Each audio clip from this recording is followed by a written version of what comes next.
Հայկական ջերմուկի շուրջ Ռուսաստանում նորից լարվածություն է հասունանում։ Ռուսական կողմն արգելափակել է հանքային ջրի խոշոր խմբականակի վաճառքն ու վերաբացել տարիներ առաջ կրճատված քրեական գործը։ Ռուսական կողմից հայտնել են հանքային ջրի 11 խմբականակներում հիդրոկարբոնատ իոնի, քլորիդների, սուլֆատների պարունակության գերազանցում են արձանագրել, ինչը կարող է սպառնալ մարդկանց առողջությանը։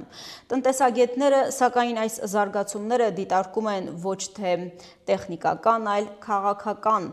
համատեքստում, նշում են, սա մեսիջ է ուղղված Հայաստանի իշխանություններին։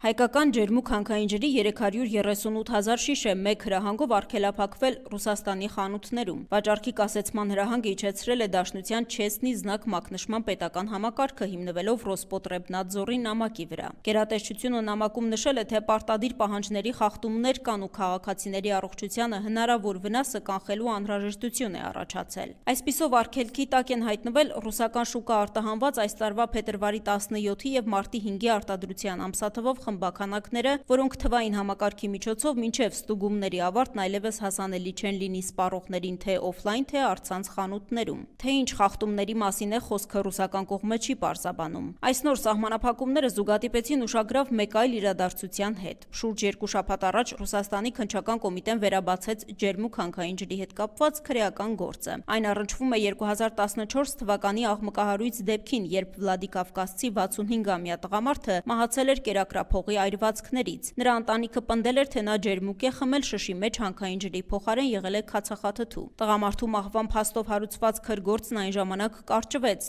Ինչու է տարիներ անց որոշում կայացվել վերաբացել վարույթը։ Ռուսաստանի Դաշնության քննչական կոմիտեն պարզաբանել է նոր հանգամանքների հայտ գալով։ Գերատեսչությունը փոխանցել է, թե ժամանակին գործը կարճվել էր, քանի որ հնարավոր չէր եղել պարզել հանցագործությանը ներգրավված անձանց շրջանակը։ Այս տեղեկության տարածումից հետո Ջերմուկ գրուպից հայտնել էին, որ իրենք որպես կողմ գործով ներգրավված չեն։ Ջերմուկ գրուպը դեռ այն ժամանակ 2014-ին բացառել էր քացախաթթվի առկայությունը հանքային ջրում, պարզաբանելով, որ ավտոմատացված փակ ցիկլով արտադրության պայմաններում որևէ շեղում պետք է առկա լիներ խմբականակի բոլոր 1200 շշերում, ինչը տեղի չէր ունեցել։ Հայաստանի սննդամթերքի անվտանգության տեսչական մարմինն էլ ստուգումներ էր անցկացրել, հաստատել արտադրանքի անվտանգությունը, ինչի հիման վրա էլ ռուսական կողմը հետագայում վերացրել էր բոլոր սահմանափակումները։ Ջերմուկ գրուպը 2024 թվականի տվյալներով Հայաստանի սննդամթերքի անվտանգության տեսչական մարմնի փոխանցած տվյալների համաձայն տարեկան ավելի քան 15 միլիոն լիտր հանքային ջուր է արտահանում Ռուսաստանի Դաշնություն։ 2021 թվականից սկսված արտահանման ծավալները աճում են տարեց տարի։ Ընկերությունը նաև Հայաստանի 100 ամենախոշոր հարկատուներից է։ Ռուսաստանի Դաշնությունում միայն այս ընկերության շուրջ չեն նման զարգացումներ տեղի ունենում։ Օրեր առաջ Ռուսաստանի ալկոհոլի ու ծխախոտի շուկաների վերահսկողության դաշնային ծառայությունը հայտարարեց, թե Պրոշյանի կոնյակի գործարան ընկերությանը լիցենզիայից զրկելու գործընթաց են սկսել, քանի որ ներմուծվող կոնյակի նմուշների ստուգման ժամանակ արձանագրվել են ստանդարտների կոպիտ խախտումներ։ Ի պատասխան հայաստանյան ընկերությունից հայտարարել էին, որ լիցենզիայից զրկելու հարցը վերաբերում է բացառապես Ռուսաստանում գործող առանձին դիստրիբյուտեր ընկերությանը, որևէ առնչություն չունի Հայաստանում գտնվող բուն արտադրողի հետ։ Հայկական ընկերությունների շուրջ զարգացումները հետևում են Ռուսաստանից հնչող կոշտ զգուշացումներին, որ Հայաստանը պետք է ընտրություն կատարի Եվրամիության եւ Եվրոպական տնտեսական միության միջև։ Դաշնության փոխվարչապետ Ալեքսեյ Օվերչուկը բացահայտ հայտարարել էր, որ Հայաստանը շատ մոտ է այն կետին, որից հետո Ռուսաստանը ստիպված կլինի այլ կերպ կառուցել իր տնտեսական հարաբերությունները Երևանի հետ։ Նա ասել էր, որ Եվրամիության հետ մերձեցման Հայաստանի քաղաքականությունը լուրջ հարցեր է առաջացնում առևտրատնտեսական կապերի ապագայի վերաբերյալ։ Տնտեսագետները հատկապես նման հայտարարությունների ֆոնին Ջերմուկ գրուպի հետ տեղի ունեցողը պատահական չեն համարում, այլ քաղաքական քայլ ուղերձ ուղղված Հայաստանի իշխանություններին։ Մեսեջը ուղղված է ընդհանրապես հետևյալին՝ կողմնորոշվեք։ Դուք չեք կարող միաժամանակ եւ կին ունենալ եւ սիրուհի, կոպիտ ասած, եւ սպասել մինչեւ մեկ ուրիշը կազատվի եւ կփոխարինեք ձեր ընտրությունը մյուսը։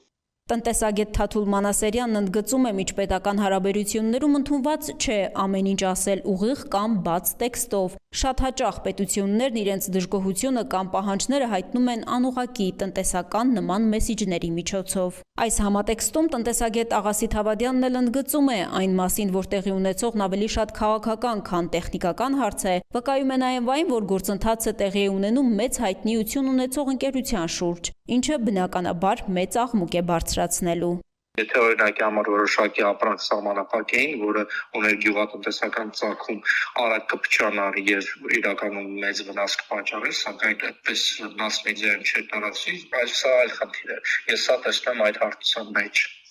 Տնտեսագետը նկատում է, որքան էլ Հայաստանի իշխանություններն այսօր խոսում են տնտեսության դիվերսիֆիկացիայի անհրաժեշտությունից, իրական պատկերը հակառակի մասին է փաստում։ Ըստ Թավադյանի, ներկա իշխանությունների կառավարման տարիներին Հայաստանի առևտրաշրջանառությունը ԵԱՏՄ անդամ երկրների, այդ թվում Ռուսաստանի հետ աճել է շուրջ 5 անգամ, մինչդեռ Եվրամիության անդամ երկրների հետ այն նվազել է 5%-ով։ Տնտեսագետներն ընդգծում են, քանի դեռ չկան արդյունավետ գործնական քայլեր, չի կարելի շտապել փչացնել եղած հարաբերությունները Ռուսաստանի Դաշնության հետ կամ որդեգրել կոշտ դիրքորոշումներ։ Սա ոչ թե ինքնիշխանության, այլ տնտեսական սթափ հաշվարկի հարց է։ Սննդամթերքի անվտանգության տեսչական մարմինն արձագանքել է Ռուսաստանի Դաշնությունում ջերմուկ հանքային ջրի վաճառքը արգելելու մասին տեղեկություններին ու տարածած հաղորդագրության մեջ նշել, որ Ռուսաստանի համապատասխան պատկան մարմիններից պաշտոնական որևէ տեղեկություն, գրություն, խնդրո առարկայի վերաբերյալ դեռ չեն ստացել։ Նշվում է, որ ձեռնարկում են